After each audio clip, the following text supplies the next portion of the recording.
एक बार राजा विक्रमादित्य अपनी सभा में बैठे हुए थे। तभी उनकी सभा में एक नवयुवक आया जिसकी हालत बहुत बुरी थी। उसकी आंखें रो रो कर सूजी हुई थीं। उसके कपड़े जगह जगह से फटे हुए थे।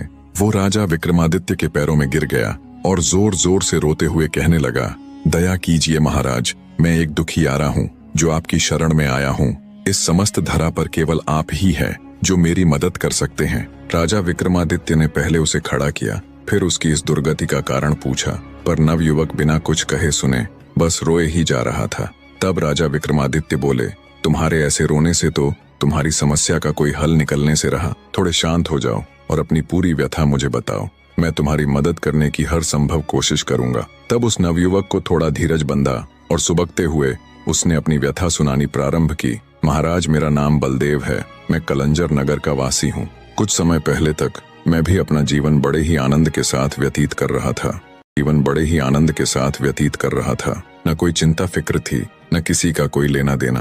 पर एक दिन जब मैं हमेशा की भांति अपने खेतों को जा रहा था, तब मुझे रास्ते में एक बंजारा मिला। बातों बातों में उसने मुझे बताया कि इन दिनों अमरावती नगर के राजा की लड़की राजकुमारी वैजयंती का स्वयंवर चल रहा है। वो इतनी सुंदर है कि तीनों लोकों में उस जैसा दूसरा कोई नहीं। वो स्वयं कामदेव की संतान है। आगे उसने मुझे बताया कि अब तक हजारों राजा महाराजा उसके स्वयंवर में उससे विवाह हेतु जा चुके हैं, जिनमें से कुछ जलकर खाक हो गए तो कुछ पागल हो गए। महाराज, बंजारे की ये बात सुन मुझे बड़ा कौतुक हुआ और मेरे आश्चर्य की सीमा बढ़ गई। राजा विक्रमादित्य भी नौजवान के द्वारा सुनाई जाने वाली उसकी व्यथा पूरी दिलचस्पी के साथ सुन रहे थे। पूरा राज दरबार चुप्पी साधे उस नवयुवक की व्यथा सुन रहा था। आगे नवयुवक बोला, महाराज, जब मैंने बंजारे से जिज्ञासावश आगे का वृतांत जाना तो बंजारे ने मुझे बताया कि उस दुष्ट राजा ने राजकुमारी के स्वयंवर की शर्त अनुसार एक